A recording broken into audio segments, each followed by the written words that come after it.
Hi friends, trigonometric function part 5 में आपका स्वागत है। इसके पहले के दो वीडियो में हमने प्रिंसिपल सॉल्यूशन के बारे में इंफॉर्मेशन लिया था, ओके। और उम्मीद करता हूँ कि प्रिंसिपल सॉल्यूशन आपके समझ में आ गया होगा। अगर कोई डाउट है तो मेरे साथ आप डिस्कस कर सकते हो फ़ोन पे या फिर जब हमारा क्लास शुरू होगा उसके बाद में। लेकिन अगर फ़ोन पे अगर आप करते हैं तो जल्दी से जल्दी आपका डाउट क्लियर हो जाएगा, ठीक है। और प्रिंसिपल सॉल्यूशन के बाद में आज के वीडियो में हम लेते हैं द जनरल सॉल्यूशन, ठीक है। कौन सा पार्ट है आज का? The general solution. तो चलिए हम इसे पढ़ते हैं। तो जनरल सॉल्यूशन पढ़ने के पहले मैं आपको थोड़ा सा शॉर्टकट में प्रिंसिपल सॉल्यूशन एक बार मैं रिवाइज करके आपको बता देता हूं, यानी फिर आपके समझ में आ जाएगा कि प्रिंसिपल सॉल्यूशन क्या है और जनरल सॉल्यूशन क्या है, ठीक है। तो प्रिंसिपल सॉल्यूशन मैंने आपको क्या बताया था कि ऐसा एंगल थीटा जो 0 से ग्रेटर होगा और ये जो थीटा है ये होगा 2 पाई से स्मॉलर, ठीक है। यही हमने डेफिनेशन में लिया था। प्रिंसिपल सॉल्यूशन यानी क्या कि ये जो वेरिएबल होगा थीटा, इसका वैल्यू 0 से इक्वल होना चाहिए, ठीक है, या फिर 0 से ग्रेटर होना चाहिए और 2 पाई से स्मॉलर होना चाहिए। यानी इसका मतलब कि ये जो थीटा हमें मिलेगा ये ओनली 1 रोटेशन में आंसर मिलेगा। रोटेशन, 1 रोटेशन, सिर्फ एक ही रोटेशन में आपको आंसर मिलेगा, ठीक है। ये होता है प्रिंसिपल सॉल्यूशन, ठीक है। जैसे हमने क्वेश्चन लिया था, देखो याद करो, ये एक्स एक्सिस, ये वाई एक्सिस 0 डिग्री से अगर स्टार्ट हुआ, ये 90 डिग्री, ठीक है, ये 180 डिग्री, ये 270 डिग्री और फिर से यहां पर आएगा 360 डिग्री, ठीक है। अब अगर मैंने कोई एक एग्जांपल ले लिया, देखो example sine theta is equal to 1/2, ठीक है। हमें पता है कि साइन का कौन सा एंगल 1/2 होता है? 30 डिग्री का होता है। तो इसका मतलब कि थीटा का वैल्यू हो गया 30 degree. Theta is equal to 30 degree. तो ये कौन से क्वाड्रेंट में आएगा? फर्स्ट क्वाड्रेंट में आएगा। तो यहां पर ये जो फर्स्ट क्वाड्रेंट है यहां पर हो जाएगा theta is equal to 30 degree, ठीक है। और यहां पर साइन थीटा पॉजिटिव है, पॉजिटिव। तो और साइन थीटा कहां पर पॉजिटिव होता है? वो होता है सेकंड क्वाड्रेंट में। यानी इसका मतलब कि सेकंड वैल्यू अब सेकंड क्वाड्रेंट से मिलने वाला है। तो सेकंड क्वाड्रेंट से अगर हमें वैल्यू फाइंड करना होता है तो हमें क्या करना पड़ता है? 180 के पहले आता है सेकंड क्वाड्रेंट। तो 180 में से इस थीटा को हम क्या कर देंगे? माइनस। यानी इसका मतलब कि सेकंड जो वैल्यू होगा प्रिंसिपल सॉल्यूशन वो होगा 180 माइनस 30 डिग्री, ठीक है। तो ये आंसर कितना मिलेगा? 150 डिग्री। तो इस तरह से ये फर्स्ट सॉल्यूशन और ये सेकंड सॉल्यूशन। तो इस तरह से हम प्रिंसिपल सॉल्यूशन निकालते हैं। तो ये दोनों वैल्यू सिर्फ कितने रोटेशन में था? देखो ओनली 1 रोटेशन में।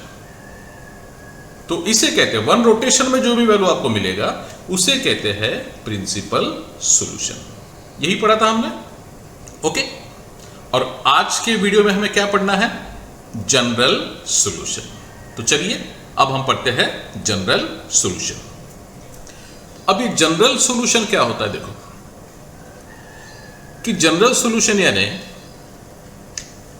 ट्रिगोनोमेट्रिक इक्वेशन में जो वेरिएबल होगा उसका जो वैल्यू आएगा वो वैल्यू फर्स्ट रोटेशन में से भी आएगा, सेकंड रोटेशन में से भी आएगा, थर्ड रोटेशन में से भी आएगा, फोर्थ रोटेशन में से भी आएगा, फिफ्थ रोटेशन में से भी आएगा, सिक्स्थ रोटेशन में से भी आएगा।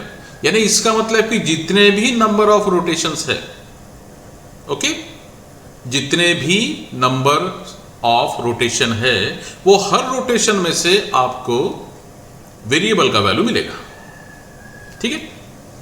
अब आप में से कोई स्टूडेंट शायद ये सोच रहा होगा कि सर प्रिंसिपल सॉल्यूशन में हमने एक रोटेशन के लिए वैल्यू निकाला था, ठीक है, तो अब यहां पर क्या हमें हर रोटेशन के लिए वैल्यू निकालना पड़ेगा?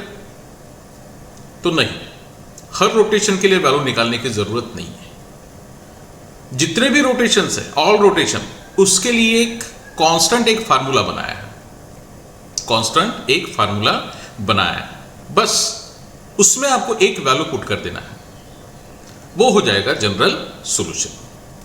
ठीक है, और आपके समझ, यानी इसका मतलब कि अगर आपको एक इक्वेशन दिया होगा sin theta is equal to 1/2, तो ये जो वेरिएबल है थीटा, इसका जो वैल्यू आएगा ये फर्स्ट रोटेशन में से भी आएगा, ठीक है, सेकंड रोटेशन में से भी आएगा, ठीक है, इसके बाद में थर्ड रोटेशन में से भी आएगा, ठीक है, उसके बाद में फोर्थ रोटेशन में से आएगा, ठीक है, यानी ऐसे जितने भी नंबर ऑफ रोटेशंस है वो हर रोटेशन में से थीटा का वैल्यू आपको मिलेगा। तो ये जो जितना भी आपको वैल्यू मिलेगा उसे हम बोलेंगे जनरल सॉल्यूशन। और आपके समझ में, ठीक है, इस पार्ट को हम और अच्छी तरह से समझते हैं। अब इसे हम थोड़ा सा और डिटेल में समझते हैं।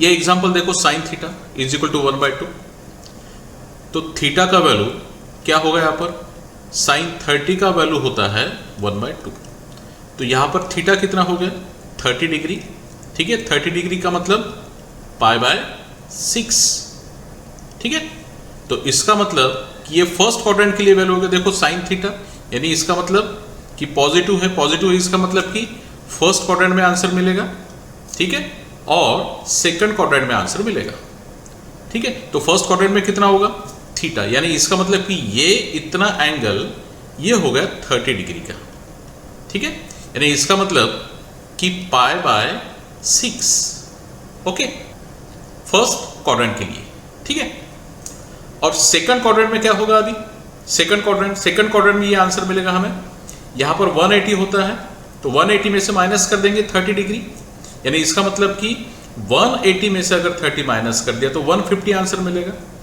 ठीक है, और 150 ये जो इतना एंगल होगा ये होगा 150, ठीक है, और 150 का मतलब रेडियन में कितना होगा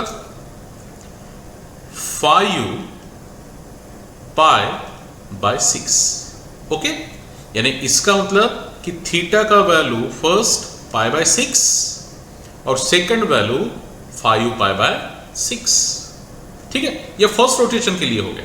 अब सेकंड रोटेशन के लिए क्या करना पड़ेगा, ये देखो, ये जो 30 डिग्री का आपको एरो दिख रहा है रेड कलर का, इसमें क्या करते हैं हम एक रोटेशन ऐड कर देते हैं।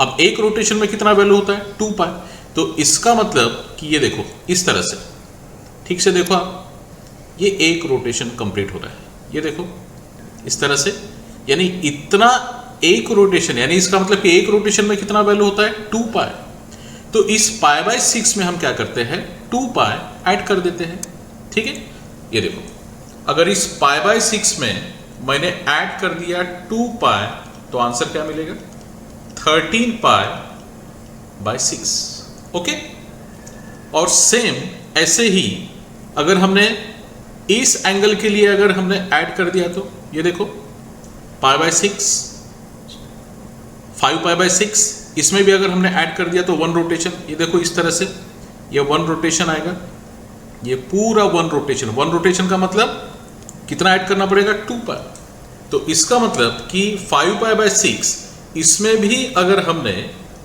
2π अगर ऐड कर दिया तो इसका आंसर क्या मिलेगा 17π/6, ठीक है, तो ऐसे हम हर एक रोटेशन के लिए आंसर निकाल सकते हैं। आपको जस्ट क्या करना है कि जो भी आपको आंसर मिलेगा उसमें जस्ट एक रोटेशन का वैल्यू आपको ऐड कर देना है, ठीक है, यानी नेक्स्ट रोटेशन का आपको वैल्यू अगर इसमें फाइंड करना है तो आपको इसमें फिर से क्या करना पड़ेगा 2π ऐड करना पड़ेगा, तो क्या आंसर आएगा देखो फिर से 25π/6, ठीक है, ये फर्स्ट रोटेशन के लिए, ये सेकंड रोटेशन के लिए और ये थर्ड रोटेशन के लिए, ठीक है, यहां पर भी देखो इसमें भी फिर से 2π आपको ऐड कर देना है, तो इसका मतलब देखो क्या आंसर मिलेगा 29π/6, 6। ठीक है, तो इसका मतलब कि हर रोटेशन के लिए हम यहां पर वैल्यू फाइंड कर सकते हैं। उसमें जस्ट हमें करना क्या है, ओनली एक रोटेशन का वैल्यू कितना 2 पाई, इतना आपको उसमें सिर्फ ऐड करते जाना है। ठीक है, तो अब देखो यहां पर मैं थोड़ा लिस्ट कर देता हूं कौन कौन सा आंसर मिला हमें। First answer pi by 6। ठीक है, फर्स्ट रोटेशन में दूसरा वैल्यू हमें मिला था 5 पाई बाय 6। ठीक है, उसके बाद में 13 पाई बाय 6, उसके बाद में 17 पाई बाय 6। ठीक है, उसके बाद में 25 पाई बाय 6 और उसके बाद में 29 पाई बाय 6। ठीक है, ये वैल्यू फर्स्ट रोटेशन के लिए था, ये वैल्यू सेकंड रोटेशन के लिए था, ये वैल्यू थर्ड रोटेशन के लिए था। तो इस तरह से हम बहुत सारे वैल्यूज हर रोटेशन के लिए निकाल सकते हैं। तो इससे हम बोल सकते हैं जनरल सॉल्यूशन। ठीक है, लेकिन मैंने आपको क्या बताया कि ऑल रोटेशन के लिए आपको इस तरह से वैल्यू निकालने की जरूरत नहीं है।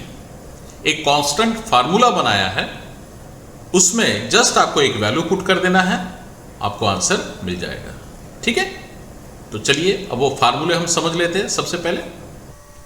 तो चलिए हम जनरल सॉल्यूशन के कुछ फार्मूले समझ लेते हैं। ठीक है, इसमें एक्चुअल टोटल 6 फार्मूले हैं और उसे मैंने ए और बी ऐसे 2 पार्टीशन में उसे मैंने डिवाइड किया है। पार्ट ए में 3 फार्मूले आएंगे और पार्ट बी में 3 फार्मूले आएंगे।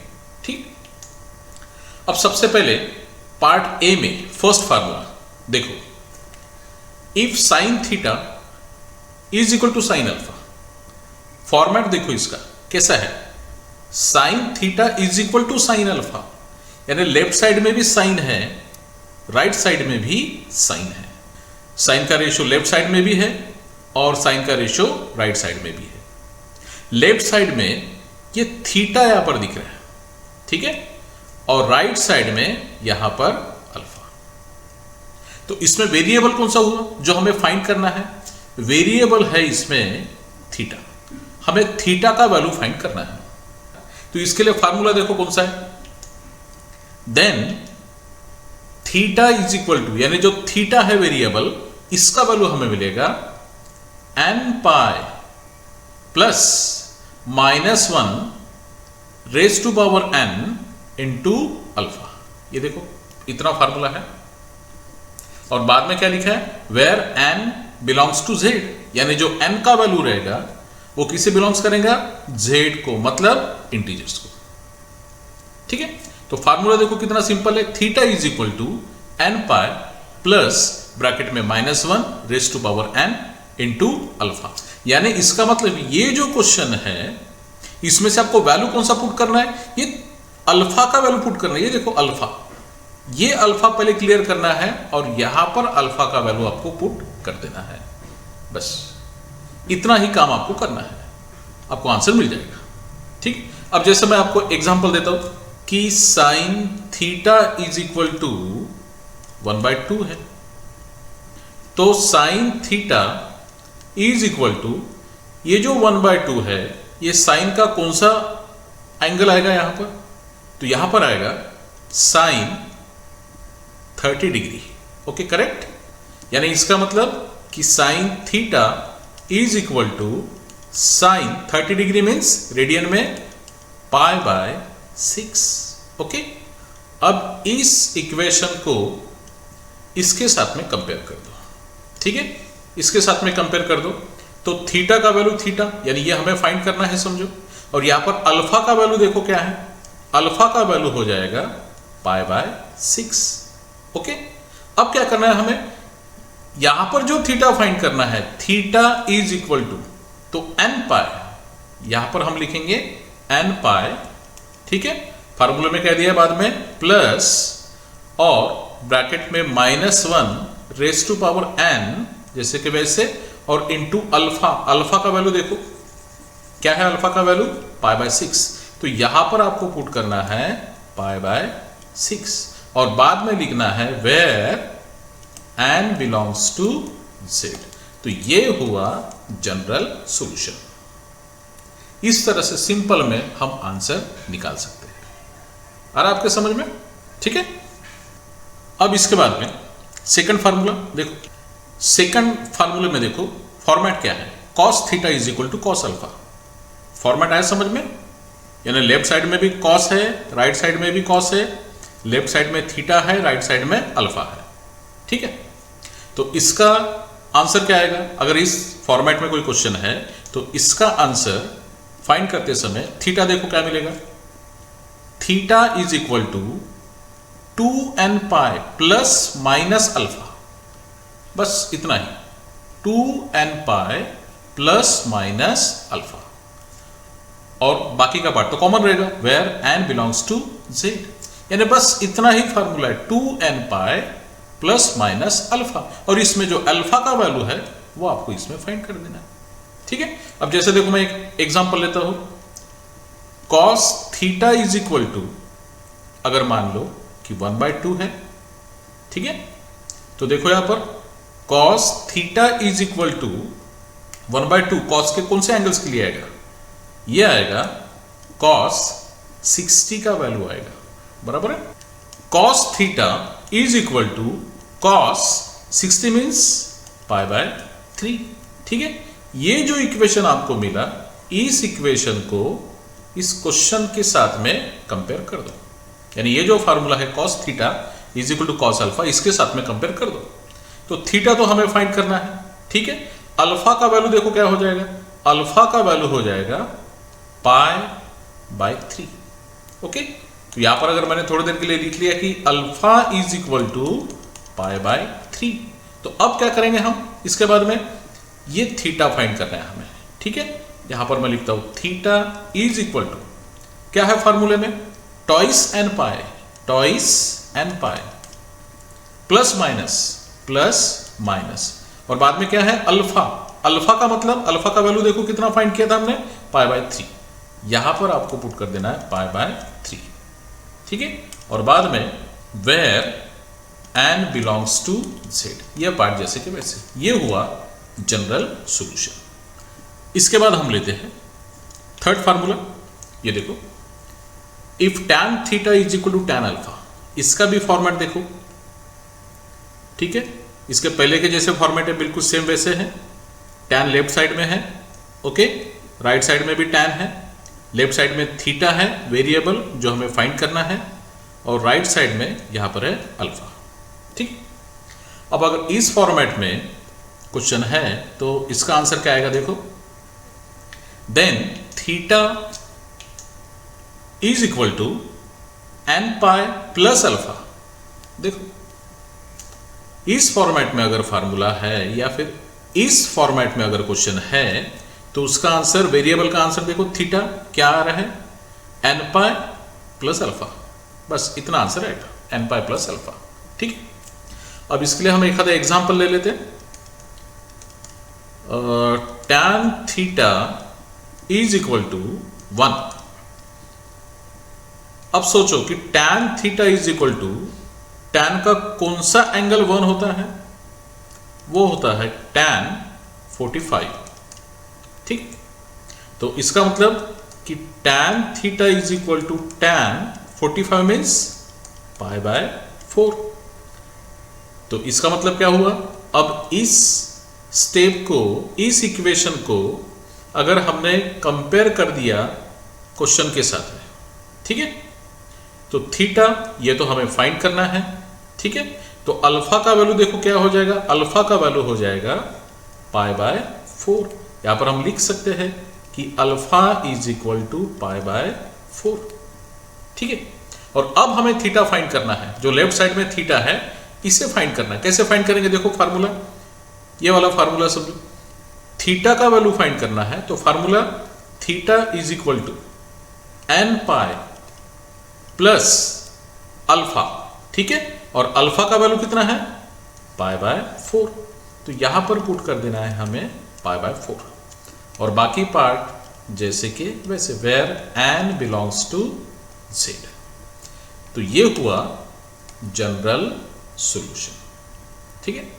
इस तरह से सिंपल तरीके से हम जनरल सॉल्यूशन निकाल सकते हैं। ध्यान में रखना ये तीनों फार्मूले हैं। ओके, तो ये हो गए पार्ट ए के लिए फार्मूले। ठीक है, अब पार्ट बी के लिए ये देखो, पार्ट बी ये फर्स्ट फार्मूला, इसका फॉर्मेट देखो आप, sine square theta is equal to sine square alpha. अब यहां पर स्क्वायर दिया है, पार्ट ए में देखो स्क्वायर नहीं था। ठीक है, पार्ट ए में देखो आप स्क्वायर नहीं था, लेकिन पार्ट बी में यहां पर लेफ्ट साइड में भी स्क्वायर है, राइट साइड में भी स्क्वायर है। ठीक है, सेकंड फार्मूला देखो, इसमें cos square theta is equal to cos square alpha, इसमें भी स्क्वायर दिया है। फॉर्मेट ठीक से आप ऑब्जर्व करो। ठीक है, cos square theta is equal to cos square alpha. इसी का तीसरा फार्मूला देखो, last formula, tan square theta is equal to tan square alpha. यानी इसका मतलब ये तीनों फार्मूले में क्या दिया है, स्क्वायर दिया है। ठीक है, यहां पर है स्क्वायर। ठीक है, और पार्ट ए में यहां पर स्क्वायर नहीं है। ठीक है, अब ये जो पार्ट बी है जिसमें हमें स्क्वायर दिया है, ये तीनों फार्मूले के लिए सेम आंसर है। ध्यान में रखना, बिल्कुल सेम आंसर। ठीक है, देखो अभी फर्स्ट फार्मूले का आंसर, देन थीटा, हमें थीटा फाइंड करना है, तो थीटा इज इक्वल टू देखो क्या आएगा, n pi plus minus alpha. Okay, दूसरा जो फार्मूला है cos square theta is equal to cos square alpha, इसके लिए भी देखो थीटा का वैल्यू देखो क्या है, N pi plus minus alpha. देखो फिर से वही सेम है, यहां पर भी सेम है आंसर, यहां पर भी सेम है। तीसरा फार्मूला, इसका आंसर देखो, then theta is equal to N pi plus minus alpha, इसका भी आंसर सेम। यानी इसका मतलब कि तीन अलग अलग फार्मूले आपको याद करने की कोई जरूरत नहीं है। यानी जहां पर स्क्वायर होता है वहां पर ये तीनों आंसर क्या रहेंगे, सेम। ध्यान में रखना ये सेम। ठीक है, अब आपको करना क्या है, टोटल हमारे 6 फार्मूले हो गए। अभी 6 फार्मूले को आपको ठीक से याद करना है, दिमाग में रखना है, और ये अगर फार्मूले याद में है तो इसका मतलब कि हम जनरल सॉल्यूशन जल्दी से जल्दी फाइंड कर सकते हैं। ओके, तो चलो हम देखते हैं कि आपको ये फार्मूले याद है या नहीं है। मैंने आपको व्हाट्सएप ग्रुप पे कल से ये फार्मूले भेजे हैं। ठीक है, आप में से पता नहीं किसने याद किया नहीं किया, तो एक बार हम देख लेते हैं आपको ये फार्मूले सब याद है या नहीं है। ठीक है, सबसे पहले पार्ट ए में first formula, if sine theta is equal to sine alpha, then बताइए क्या होगा इसका फार्मूला, बताइए बताइए क्या फार्मूला होगा इसका। हमें थीटा फाइंड करना है, तो थीटा फाइंड करने के लिए इसका फार्मूला होगा theta is equal to N pi, है correct, plus -1 raise to power n और इनटू अल्फा। ओके, ये फार्मूला देखो बिल्कुल सही है, N pi plus -1 raise to power n into alpha. Second formula देखो, if cos theta is equal cos alpha, इसे बताइए अब इसका क्या आंसर होगा। थीटा का वैल्यू क्या होगा इसमें, theta is equal to twice n pi plus minus alpha. Okay, ये देखो theta is equal to twice n pi plus minus alpha. ठीक, तीसरा formula, if tan theta is equal to tan alpha. अब ये क्या फार्मूला होगा, देखो बताइए आप क्या होगा। नहीं नहीं नहीं, रॉन्ग, ठीक से बताओ, ऐसे नहीं, ऐसे नहीं चलेगा, ठीक से बताओ। थीटा का वैल्यू एक बार फिर से, theta is equal to N pi plus alpha, only plus alpha. ठीक है, ये देखो theta is equal to N pi plus alpha. Okay, अब जरा पार्ट बी के लिए हम देखते हैं फार्मूला। इसका फॉर्मेट क्या आएगा, स्क्वायर आएगा दोनों साइड में, sine square theta is equal to sine square alpha. ठीक है, दूसरा फार्मूला ये भी वैसे है format, cos square theta cos square alpha. तीसरा formula tan square theta is equal to tan square alpha. और मैंने आपको क्या बताया था कि जहां पर स्क्वायर है, स्क्वायर के लिए सबके फार्मूले सेम है, ठीक है। थीटा इज इक्वल टू है, याद में बताइए, बिल्कुल सेम इस फार्मूले के जैसा है, इस फार्मूले के जैसा, ठीक है। तो क्या फार्मूला रहेगा, देखो n पाई, यहां पर प्लस अल्फा है तो प्लस माइनस अल्फा, ठीक है। ओके, देखो बिल्कुल सही है, n pi plus minus alpha. इसके लिए वही फार्मूला आएगा फिर से। अब तो आप कॉपी करके मुझे बता रहे हो, n pi plus minus alpha, ठीक है। इसके लिए भी वही फार्मूला, ठीक है। उसके बाद में last theta is equal to n pi plus minus alpha. तो ये ध्यान में रखना, जो सेकंड फॉर्मेट है बी के लिए, पार्ट बी के लिए, इसके लिए सभी आंसर सेम रहेंगे, ठीक है। इस तरह से ये फार्मूले हो गए, इसे याद कर लीजिए आप, और नेक्स्ट वीडियो में हम इसके ऊपर कुछ क्वेश्चंस ले लेते हैं, ठीक है। Okay, bye.